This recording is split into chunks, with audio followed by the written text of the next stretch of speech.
2025년 조용한 생활 5월호를 듣고 계신 여러분, 여기는 조용한 생활의 서재 책 읽는 의자 코너입니다.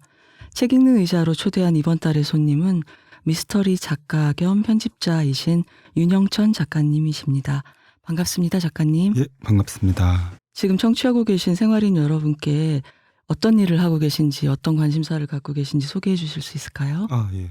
직업은 굉장히 많이 거쳤는데 예, 대부분 다 미스터리 관련한 일들을 했었고요.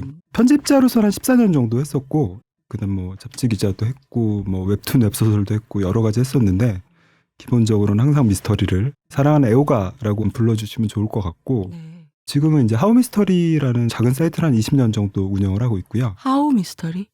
현재는 이제 리드비라는 출판사의 편집장을 하고 있습니다. 오늘의 책 중에 한 권이 네, 리드비에서 나온 예, 책이군요. 예. 그리고 기획하셨던 책들이 되게 굵직해 보이는 제목이에요. 뭐 셜록 홈즈 걸작선. 네네, 걸작선. 그때는 좀 예전이었는데 이제 셜록 홈즈 전집이 나오기 전에 네. 출간했던 작품이고, 네. 그다음 엘러리킨도 이제 선집을 기획을 했었고, 네. 브라운 신부 시리즈 뭐 여러 가지 것들을 좀 기획을 했었고, 편집 기획한 책은 한 150권 뭐 이 정도 되는 것 같습니다. 전부 미스터리예요? 미스터리만 그렇습니다. 브라운 신부 시리즈 좋아하시는 분도 많을 텐데 네. 영국에서 드라마로도 제작되고, 그리고 또 긴다이치 구스케 일본 예, 추리문학도 일본 추리도 했었죠. 그리고 여러분 추리소설 제대로 차곡차곡 읽어볼까 하시는 분들은 윤 작가님의 저서에 혹하실 것 같은데, 미스터리 가이드북. 예. 미스터리 전체적인 어떤 궁금증을 좀 풀어줄 수 있는 책을 제가 썼었고요.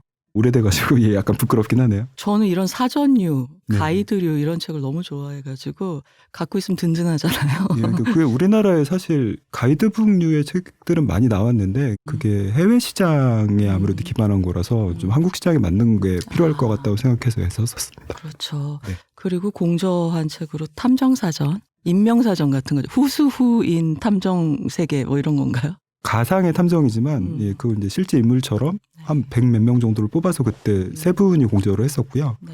되게 재밌었어요. 재밌을 것 같아요. 일러스트도 있으면 좋을 것 같다는 생각도 예, 들고요. 사진 저작권 때문에 못 썼고, 그래서 그림을 그려서 아마. 여러분 흥미가 당기시죠?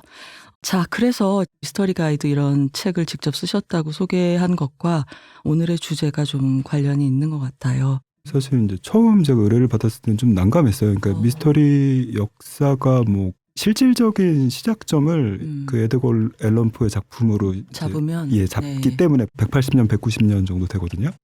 거기서 세 권을 어떤 걸 뽑아야 되나 굉장히 고민을 많이 했었는데, 아주 사악한 의뢰다. 그렇죠? 이 미스터리 장르의 어떤 성격을 알려주는 책이면 좋겠고, 그리고 미스터리 장르가 어떻게 변화했는가를 보여주는 책이면 좋겠다라고 생각해가지고 일단 세 권을 뽑아왔습니다. 첫 번째 책은 존 딕스카라는 거장의 작품이고요. 황제의 코담뱃갑이라는 작품이 첫 번째 책이고요. 그다음에 크리스 위타커라는 작가의 나의 작은 무법자라는 책이 있고, 마지막으로 윤회자 오노부의 가연물, 이렇게 세 권 소개해드리도록 하겠습니다. 그러니까 추리소설이란 장르를 이해하는데 네네네. 디딤돌이 될 수 있는 책 세 권, 이렇게 여러분들이 이해하시고 작가님의 소개 말씀을 들으면 될 것 같아요. 네. 자, 그러면 어떤 책부터 얘기를 해볼까요? 네. 황제의 코담뱃갑이라는 책인데 1942년 책이고요. 작가는 이제 존 딕스카라는 분인데, 유명한 작가죠. 밀실 미스터리 이걸 유명한 분이잖아요. 밀실 오컬트 뭐 이런 약간 불가능한 범죄를 많이 다뤘던 작품인데, 제가 이제 코담뱃갑이란 작품을 가져온 이유는 사람들이 저한테 굉장히 많이 물어보거든요. 뭘 읽으면 좋겠니? 어려운 질문. 어떤 걸 읽으면 좋겠니? 저는 이게 영업용 책이에요. 아, 그래요? 네. 입문서예요? 네, 제가 생각하는 입문서. 그러니까 다른 거 읽지 말고 이거부터 읽어라. 이게 그러니까 영미권의 고전기 미스터리의 한 예가 될 수 있어요? 예, 그렇습니다. 근데 이제 영어권의 옛날 작품은 좀 장황해요. 장황. 네, 장황하고. 탐정이 장광서를 늘어놓잖아요. 그렇죠. 탐정의 말도 많고요. 특히 그 SS 벤다인의 벤다인은 너무 필로벤스 탐정 진짜 자기 현학적이고 지식 쫙 늘어놓는. 요즘 세대 중에 지금 팔로벤스 시리즈를 잘 읽을 수 있는 분들이 별로 없습니다. 왜냐하면 너무 장황하기 때문에. 전 좋아하는데. 예. 저도 무척 좋아하는데요. 네. 저는 아무튼 젊은이들, 새로운 독자들을 끌어모아야 되기 때문에. 네. 영업의 진심이시군요. 또. 시장이 커지고 이제 사랑하는 사람들이 많아져야 더 기쁠 것 같아서. 맞습니다. 근데 이제 황제의 코담뱃갑 같은 경우는 굉장히 깔끔하거든요. 전차책도 있고, 가격도 싸고, 그 다음에 가격은 정말 중요합니다. 네. 그리고 분량이 얼마 안 되기 때문에 책을 싫어하시는 분들도 아예 한번 읽어봐라고 권할 수 있는 책이에요. 그리고 이제 이 코담백갑 같은 책은 내가 왜 속았지라는 생각이 들거든요. 그러니까 네. 미스터리라는 장르가 가지고 있는 가장 큰 쾌감 중에 하나는 속아 넘어가는 거거든요. 네. 내가 여기서 속았구나라고 알게 되는 그 지점들을 이제 찾는 건데 이 코담백갑은 정말 도전적으로 그 트릭이 앞에 나와 있어요. 이제 독자는 모르죠. 모르다가 이제 뒤에 가면 아 내가 이래서 속았구나라고 알게 되는 책이라서 이걸 읽고 아 너무 재밌네. 다른 것도 좀 읽어봐야겠다라고 할 가능성이 매우 높다. 그래서 이것은 나의 영 없어 해가지고 이제 저는 항상 권하는 책 중에 하나입니다. 시놉시스를 살짝만 소개를 하자면 영국인인 이븐 일이라는 굉장히 매력적인 여성이 이제 프랑스의 휴양지 작은 마을에서 네드 에투드라는 남자랑 결혼해서 살고 있었는데 남편이 바람을 피워서 이제 결혼 생활을 청산을 한 거죠.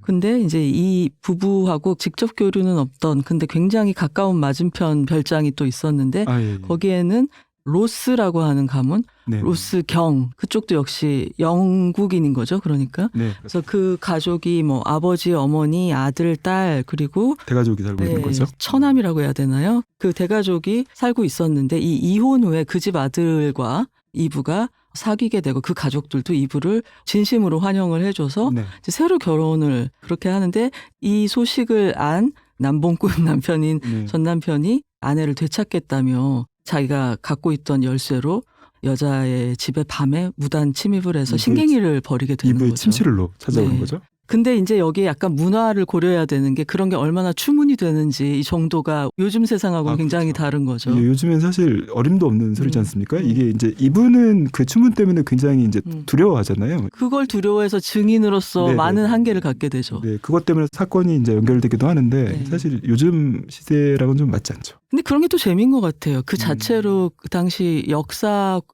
보여주잖아요. 다적으로 문화를.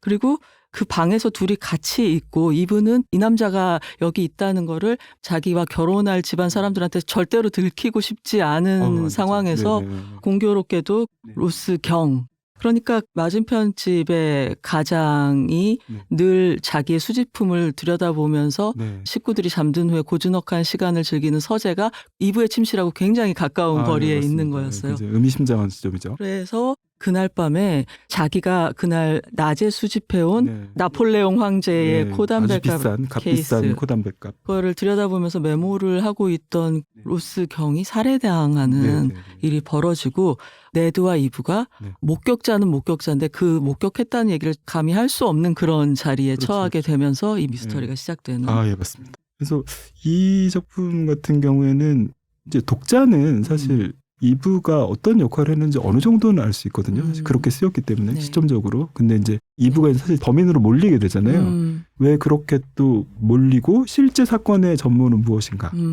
이 부분이 좀 이 작품의 가장 큰 매력이라고 사실 볼 수 있을 것 같습니다. 그리고 우리는 이브를 좀 편드는 마음에서 몇 명의 진범 후보가 보이긴 보이잖아요. 수상적은.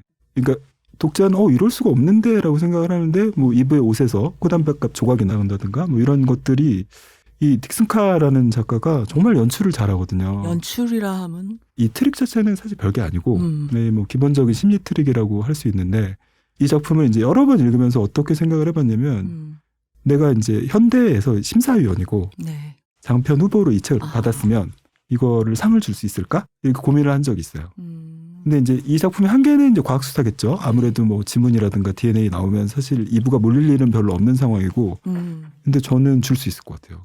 그러니까 실제 얼마 안 되고 아주 소소한 트릭으로 작품 처음부터 끝까지 독자가 궁금하게 하고 나중에 반전을 보면 아 내가 이걸 놓쳤구나라고 생각하게 하는 부분은 마술의 연출 같은 거죠. 그러니까 뒤에서 보면 속임수가 뻔하게 드러나지만 전체적으로 봤을 때는 관객들을 속에 넘길 수밖에 없는 그런 기법을 너무 잘한 것 같아요. 예전에는 고전의 미스터리는 다 디텍티브 노벨이라고 불렀거든요. 그러니까 탐정 소설이라고 했기 때문에 탐정이 꼭 나타나야 되는 그런 것들이 있고요.